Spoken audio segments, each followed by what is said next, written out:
இவங்க கிட்டலாம் வந்து ஒருத்தன் உண்மையா இல்ல, நான் ஃபேக்கா தான் உன்ன டைம் பாஸ்க்காக லவ் பண்றேன்னா முடிஞ்சுச்சு ஜோலி. வச்சு பதம் பார்த்துருவான்.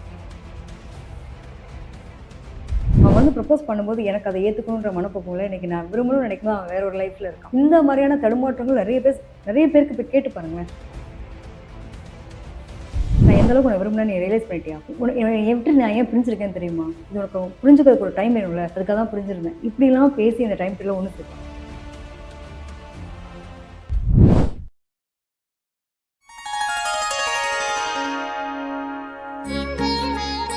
ஸ்ரீ வாராகி டிவி நேயர்கள் அனைவருக்கும் வணக்கம். நான் உங்க ஜித்து. இன்னைக்கு என் கூட ஒரு ஸ்பெஷலான ஒரு கெஸ்ட் இருக்காங்க. காதல் மற்றும் குடும்ப சிறப்பு ஜோதிடர் ஈஸ்வரி மேம் இருக்காங்க. வணக்கம். வணக்கம்ப்பா. மேம், இந்த 2026ல விருச்சிக ராசிக்காரங்களுக்கு வேலண்டைன்ஸ் டே எப்படி மேம் இருக்க போகுது? நிச்சயமா. காலச்சக்கரத்தில 8ஆம் இடம் சொல்லக்கூடியது விருச்சிகம். விருச்சிகம் வந்து ரொம்ப யூனிக்கான பெர்சன்ஸ்ன்னு சொல்லலாம். என்னன்னா, செவ்வாய் வந்து இங்க ஆதிக்கம்ங்க. அதே மாரி சந்திரன் நீச்சம் வரக்கூடிய ஒரு இடமா இருக்கு. இவங்களுடைய நிலைகளே பொதுவாவே வந்து பார்த்தோம் அப்டின்னா, இயல்பாவே வந்து வேற மாரி ஒரு டெரர் பீஸா தான் தெரிவாங்க பார்க்கறதுக்கு. பார்க்கறதுக்கு டெரர் பீஸ். வார்த்தைகள்லாம் அள்ளி குவிக்கிறாங்கன்ற மாரி இருக்கும். ஒரு நெருப்பு மாரி அள்ளி கொட்டுறாங்கன்ற மாரி இருக்கும். எப்பவுமே செவ்வாயினுடைய ஆதிக்கம்னாலே வந்து கடுமையான அப்படிங்கிற ஒரு நிலை உண்டு. பார்க்கறதுக்கு டெரரா இருக்காங்க. ஆனா உண்மையிலேயே வந்து மனசு ரொம்ப வெள்ளந்தீங்க. ஆனா கரெக்ட்டா புரிஞ்சுக்கணும் அப்படின்ற மாரி இருக்கும். ஸோ இவங்கள பொறுத்தவரைக்கும் என்னன்னா, எனக்கு உள்ள பூட்டி வச்சுட்டு, ஃபேக்கா நடிக்கிறதெல்லாம் தெரியாது. நான் ஓப்பன் புக் தான். நான் இப்படிதான் இருப்பேன். ஓகேவா? அப்படின்ற மாரி தான் இருப்பாங்க. ஸோ இவங்களுடைய செவ்வாய் ஆதிக்கம் அப்படிங்கிறப்போ, மனசு வந்து அன்புக்காக ஏங்கும். என்னோட பார்ட்னர் எனக்கு அந்த அன்ப குடுத்துற மாட்டாரா? எனக்கு கரெக்ட்டா பார்த்தீங்கன்னா, என்னோட 5ஆம் இடத்திலேயே புதன் நீச்சம். ம்.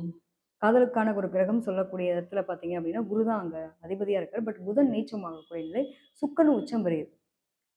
நான் விரும்புறேன். பட் எனக்கு எதிர்பார்ப்புகளுக்கு வந்துடுறேன். என்னால பிரச்சனையா?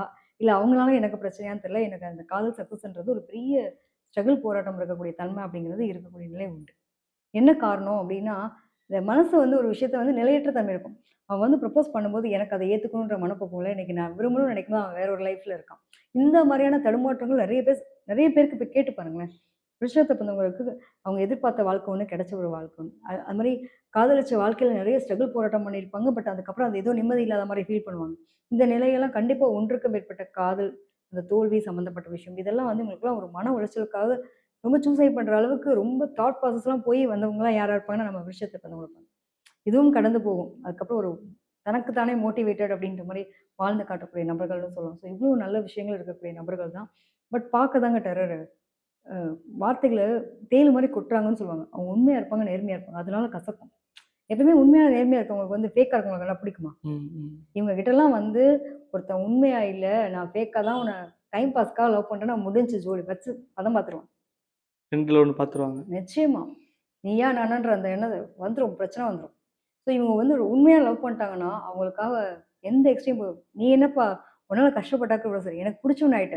உன்னைய நான் தூக்கி நிலைநிறுத்துறேன். நான் பார்த்துக்கிறேன். நீ வா. என் கூட மட்டும் இரு. என்னோட பார்ட்னரா மட்டும் இரு. உனக்கு என்ன வேணுமோ நான் பண்றேன்." கூட்டு போய் வேணுங்கிறத வாங்கி குடுக்குறதா இருக்கட்டும், காஸ்ட்லி மொபைலா, காஸ்ட்லி ஷர்ட்டா, என்ன வேணுமோ சரி. அதெல்லாம் பணம் ஒரு பிரச்சனை இல்ல. நீ எனக்கு அத விட உயர்வானவன். எனக்கு அதுக்கு ரொம்ப உன்ன தாண்டி வேற என்னடி என்னால யோசிக்க முடியும்? பையனா இருந்தா. அந்த அளவுக்கு பார்த்து, பார்த்து செய்யக்கூடிய ஒரு நிலைகள்லாம் பார்த்தீங்க அப்படின்னா, இவங்கட்ட ஒண்ணே ஒரு விஷயம், ஃபேக்கா இருக்கக்கூடாது. விருச்சிக ராசிய பொறுத்தவரைக்கும், ஃபேக்கா நடிக்கக்கூடாது. உண்மையா இருக்கணும். டைம் கரெக்ட்டா ஃபாலோ பண்ணணும். ம். நான் வந்து 2 மணி நேரம் உட்காந்துருக்கேன். இந்தான்னு சொன்னேன். கரெக்ட்டா வந்திருக்கியா? இன்னைக்கும் உன்னால என்கிட்ட கரெக்ட்டா இருக்க முடியல. நாளைக்கு எப்படி நீ கரெக்ட்டா இருப்ப? ம். இந்த வார்த்தைகள் இவங்க பேசக்கூடிய விதம் தான் அவங்களுக்கு பிரச்சனையாவே மாறும். நீயா நானான்ற போட்டி. பட் எனக்கும் அவனுக்கும் நெறைய விஷயங்கள் ஒத்து போகும். நான் என்ன யோசிக்கிறேனோ அவன் யோசிப்பான். எங்க 2 பேருக்கும் அவ்ளோ ஒரு நிலைகள் இருக்கு. பட் ஆனா, அ எங்கேயோ ஒரு இடத்துல அவன் தடுமாறிட்டான். எனக்கு அது ஏத்துக்கவே முடியல.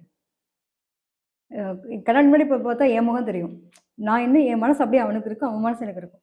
பட் எங்க 2 பேருக்கும் சண்டை வந்தா கோவப்பட்டோம்னா யாருமே பேசிக்க மாட்டோம். இது கிட்டத்தட்ட ஒரு 6 மாசம் ஆச்சு. இன்ன வரைக்கும் நாங்க 2 பேரும் பேசிக்கவே இல்ல. இந்த மாரி ஒரு பிரிதல்களும் இருக்கக்கூடிய நபர்களும் இவங்க. ஸோ இவங்கள பொறுத்தவரைக்கும் இந்த காலகட்டம் எப்படி இருக்க போகுது அப்படின்னு எடுத்துட்டோம்னாக்க, எங்களுடைய ராசி அதிபதி இருக்கக்கூடிய செவ்வாய் இருக்கார்ல. செவ்வாய் வந்து கரெக்ட்டா மகரத்துலேருந்து கிளம்பி அப்படியே கும்பத்துக்கு போறாரு. எப்போனா 23ஆம் தேதி தான் போறாரு. ஒரு 4 நாள் வெயிட் பண்ணிக்கலாம். அதுக்கு முன்னாடி பார்த்தோம் அப்படின்னா, ஆல்ரெடி சுக்கிரன், புதன், ராகு இவங்கலாம் உட்காந்துருக்காங்க. சூரியனும் வந்து என்டர் ஆயாச்சு. கிட்டத்தட்ட ஒரு 5 கிரகங்கள் போய் 4ஆம் இடம் சுகஸ்தானத்தில போய் உட்காந்து கரெக்ட்டா 5ஆம் இடத்துல பார்த்தோம் அப்படின்னா சனி இருக்காரு. அப்ப இவங்களுக்கு வந்து நெறைய நாள் போராட்டமா இருந்த சில விஷயங்கள்லாம் மாறக்கூடிய நிலை உண்டு. கொஞ்சம் உணர்ச்சி வசப்படக்கூடாது. கோவமா பேசிறக்கூடாது. இத மட்டும் இவங்க ஃபாலோ பண்ணிட்டா போதும். இந்த இந்த இன்றைய நாள்ல நான் எவ்வளோ தப்பு பண்ணியிருந்தாலும் சரி, அதெல்லாம் ஒரு பக்கம் தூக்கி ஓரமா வச்சுட்டு, நீயும் நானும் ஒண்ணு தான்ப்பா. உன்ன தாண்டி எனக்கு வேற எதுவும் இல்லன்ற அந்த சரவுண்டருக்கு வந்துட்டாங்க அப்படின்னா, சூப்பரா இருக்கும். இந்த கோவம், திமிரு, ஆணவம். ஆனா உங்களுடைய கோவம் வந்து நியாயமான கோவம் தான். நீ ரியலைஸ் பண்ணியிருக்கியா? நான் எந்த அளவுக்கு உன்ன விரும்புனேன்னு நீ ரியலைஸ் பண்ணிட்டியா? என்னைய விட்டு நான் ஏன் பிரிஞ்சிருக்கேன்னு தெரியுமா? இது உனக்கு புரிஞ்சுக்கிறதுக்கு ஒரு டைம் வேணும்ல. அதுக்காக தான் பிரிஞ்சிருந்தேன். இப்படிலாம் பேசி இந்த டைம் பீரியட்ல ஒண்ணு சேருவாங்க. பிரிஞ்சிருந்த காதலர்கள் கூட வரக்கூடிய ஒரு டைம் பீரியட் ஒண்ணு உண்டு. ஸோ மனசுல வந்து எதையும் வச்சுக்காம, கொஞ்சம் உட்கார்ந்து பேசி, இதுதான் என் பிரச்சனை, இதுதான் உன் பிரச்சனை. நான் உன்கிட்ட எதிர்பார்க்குற ஒரு விஷயம் இதுதான். நீ என்கிட்ட எதிர்பார்க்குற விஷயம் இதுதான்.